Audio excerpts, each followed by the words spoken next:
back, relax, and maybe get yourself a snack. Me and you gonna have a little chat about books. Hey guys, I am here today to do an exciting video. Today I am working with Penguin Random House to tell you guys all about the world of His Dark Materials, which is one of my favourite fantasy worlds ever. And I am also super excited to announce that the new paperback, the second book in the Book of Dust series, which is called The Secret Commonwealth, is actually out today, and that is crazy exciting. It feels very recently that I was reading the audiobook of this. Very excited to now have the paperback.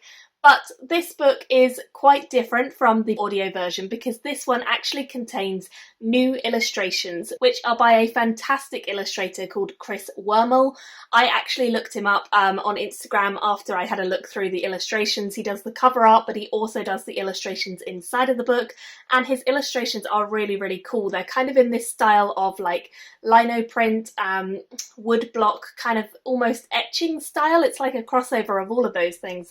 And he does really intense colour blocking as well, as you can see from the cover image. So I love his illustration style, and I was very pleased to see him illustrating this book and bringing the world of Lyra a little bit more to life in this paperback version. So that was really, really cool to see, and I will actually link his Instagram down below if you guys want to go and follow him, and his website, because I think his artwork is a massive part of why you should get this book, especially as this is a series where I feel like you can be an adult to enjoy this or a child to enjoy this. It's lovely to have the illustrations so that if you're an adult reading to a child or with a child, you could both sit down and enjoy the illustrations. So I'm going to actually give you a little sneak peek, but first off, let's have a look at the cover, which I think is just gorgeous all the way around. It is stunning, as you can see, but particularly this cover image of the bridge is just really, really cool.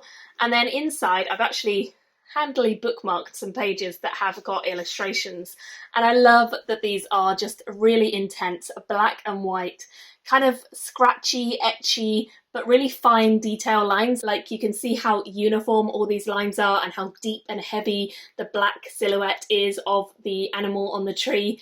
I don't really want to tell you too much about the story. I have already read this. I really, really enjoyed it. So I think you guys should go and read it to enjoy it yourselves. But I really wanted to just highlight these illustrations and show you guys just how much skill is required for them, because they are really, really beautiful, and just like seamless. I mean, I love the way that he blends all the different textures at the bottom down here. You can see like it's a really different texture there to up in the sky, and how he leaves the negative space to kind of highlight the desert lands. It's just really, really a great technique of artwork and design. And I particularly liked it on this one, actually. It's this really uniform, like, line etching work where the lines go down for the building and the lines go horizontal for the skyline, so you can really see such a distinctive kind of version of shadowing is created through just this really awesome technique of illustration. So I won't show you any of the others because I want you guys to go and get it and discover it for yourselves. But basically what I'm saying is I love the illustrations, and I think they bring this whole world completely to life, and it's a massive perk to have them in this paperback edition. You may have noticed whilst I was speaking about all of that I actually have this book down here, which is the original His Dark Materials series, and I just want to talk a little bit about my kind of journey with His Dark Materials in general. As I say, this is the second book in essentially the second series. It was a long time coming for a lot of the fans of His Dark Materials. This series was promised a long time ago, and it's only recently in the last few years that we've started getting the books for it, and they have been fantastic and so interesting and different from what I expected, but also completely taking me back into the nostalgia of this world. If you've never read His Dark Materials before, you have missed out, because I personally think it's one of the best kids and adult series alike. It's comparable to Harry Potter in the way that it can be read by adults or children and enjoyed either way. And I've read it both as an adult and as a child. I actually distinctly remember with his Dark Materials, and specifically Northern Lights, the first one in the series, my library had the cassette tapes of his Dark Materials. Specifically, they had, I think, books 1 and 2, and then the third one they had on CD. As a child, I used to go to my library a lot, like an avid reader would, but especially when I was a kid, I didn't have the money to buy books all the time like I can now. So I went to the library a lot, and I think I must have literally taken out his Dark Materials and specifically Northern Lights hundreds of times. I loved it. I loved the narrator for the audiobooks. The cassette tapes were so good, and I just really enjoyed kind of living in that world. The world is such a different fantasy world as well from most of the ones that you typically see. It's not a medieval castle in any way. It's actually a much more modern setting, and it's set in Jordan College. And we follow a young girl called Lyra who is off on a big adventure around the world. She not only has a very sort of strange past which she needs to uncover, but also she needs to uncover the mysteries of this world, and she is trying to rescue her friend in book number 1. This has had a lot of hype recently because not only has it started out a new series in the last few years, but also there's been a TV adaptation recently as well of his Dark Materials. Basically, it's all coming back to life, and my childhood nostalgia has gone mad, and I'm so excited and loving all of this kind of new stuff. There was a film a few years ago, quite a few years ago, which was really bad and I did not like it at all. The BBC have done a great job with their adaptation. I think it was fantastic. I'm really looking forward. I think season 2 is out very soon as well. So generally really enjoying this whole rebirth of this series. Has been so good. And I think this new series is kind of fueling that excitement. The Book of Dust, the first one and the second one are now out, and I guess the third one is in the works. I'm super excited to read the third one when it comes out. I'll definitely be proudly displaying this one on my shelf alongside that one, and I need to pick up a copy of the first one in this series because now that I've seen how beautiful they are, I really want it on my shelf. One of the most exciting things I think about this series is that the relationship that Lyra has with her demon, who is called Pantalaimon. Lyra and Pan are like this amazing duo who go through this adventure, this whirlwind adventure across the entire land that they live in. It is kind of a world like ours, but there's lots of things that are different. Armoured bears, there is expansive world, witches.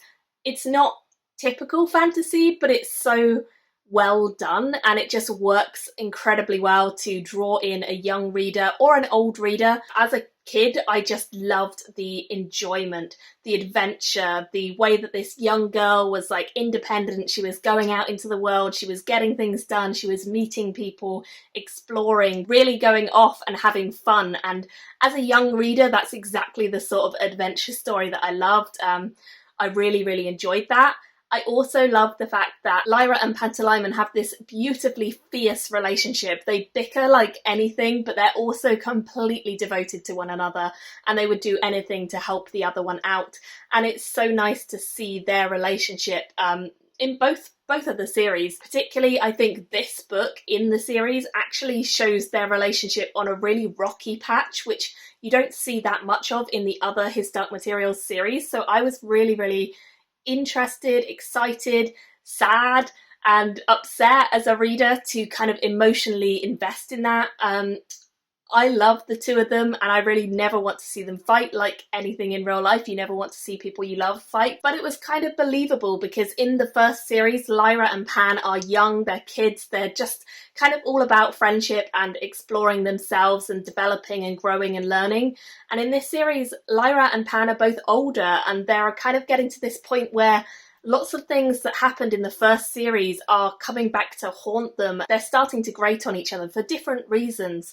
And it's really cool as a reader to go and revisit these characters. The way the Book of Dust series is done is slightly different, I suppose. The first one in this series is kind of a prequel, and then the second one is kind of skipping after the end of this series. So it's a bit of a different series, but I really like it. And I think if you've read His Dark Materials, you're gonna also really like it. I actually recently introduced Steve to His Dark Materials. He had not read them before, and he ended up reading them as part of a readathon, and he really enjoyed them. And it's actually made me want to go back and reread the whole series. I actually did a readathon about a year or two ago, I think, where I reread all of the first His Dark Materials series, and I really enjoyed that and just completely found myself falling back in love with Yorick Bernison and Lyra and Pantalaimon and Will, and just completely falling back in love with these characters. And still today, they just come to mind as soon as I think about them really vividly. I think that Philip Pullman does a fantastic job of just evoking emotion and surroundings and drawing you as a reader into his world and pulling you along on that adventure with him. He does that so well, and I loved it. And I can't wait to continue on with this series and definitely to proudly display this on my shelf. I also think as an older reader, this works really well because if you're an older reader, you can read a lot more of the mythology into the His Dark Materials series. You can kind of see the sacrifices and the love and the way that Lyra and Pan really fight to the end for one another and will do anything for one another. Also, you know, there's other characters in this. We have Malcolm and we have Will in the previous series, who are very much prominent characters, even though they're not Lyra, who is definitely my favourite. I still think they're really prominent. They have great storylines and it's just fantastic. And I do think you should read all the books in this world and this series because it's just so good. And I actually would love to do a reread where I read the Book of Dust book 1, which is La Belle Sauvage, and then I went into His Dark Materials, and then I go into this one, The Secret Commonwealth, because that would kind of be chronologically correct. So it'd be really interesting to read them that way. I haven't yet done that, so maybe that's something I should do pretty soon. The other thing I want to talk about is that in this world everyone has a demon. Like I said, the demons are kind of this magical iteration, I suppose, of a creature. They can be any kind of creature, like any kind of animal, and that is almost like your personality. It's the person inside of you who you can bounce ideas off of, and it's like you can speak to your soul almost. But in this world, demons always can transform when the kids are young, and then when kids reach adulthood, they settle into a particular shape or a particular animal, and that's kind of what they stay as, and it represents that person as best as possible. So I won't tell you what Pantalaimon becomes. I will say that I think if I had a demon, it would probably be a red panda, and I say that because I am completely in love with red pandas. If you look back on my channel a little while back, I think a year or two, maybe 3 years now, I actually used to dye my hair like a red panda. I had red on the top and then black on the ends because I loved red pandas. I still love red pandas as much as, like, they are my favourite animal. They're kind of a cross between a panda and a cat, which is why I love them, because I love cats and I think pandas are nice and all, but like if you make it red and black, it's so much cooler. I just think they're so furry, so fluffy, so full of life. I saw some in real life when I went to Chester Zoo, and they just, like, I fell in love with them. I fell head over heels in love with them, and I just think they represent the personality that I wish I had, you know, so perfectly. They're just playful, they're fun, they're loving, they're kind, they're just fluffy, which is great. They're also a bit lazy. Like, a lot of the time when you go and see them in the zoo or something, they're not doing an awful lot because they're just chilling, they're just sunbathing on a rock, and I can see myself sunbathing with a book, you know. I can relate a lot to a red panda, so I definitely think they would be one of the options for my demon if I was going to have one. I love the idea of thinking about it, and I wish I had one. Let's be honest, I wish I had a red panda as a demon. That would be so cool. I do have my two little cats, Smudge and Squidge, who I absolutely adore, and I do wonder if a cat might be more my thing, because I think a red panda's a little bit more adventurous and exotic than I am, maybe, and a cat is a little bit more my level.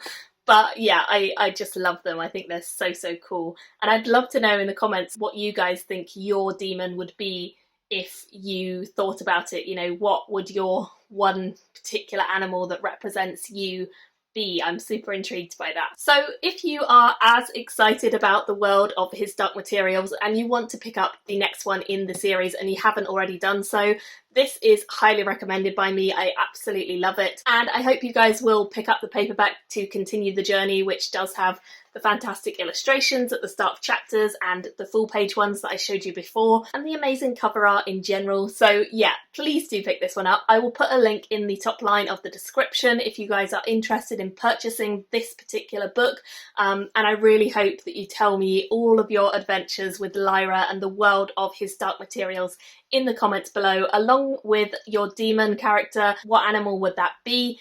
And yeah, I'm just really excited for the launch of this, really excited by all the new stuff happening with this series in general, and I hope you guys are too. I'd love to hear from you. Thank you all so much for watching, and I'll see you very soon in another video. Bye guys! Thank you for watching my video today. Go pick up a book, then come back and chat with me again.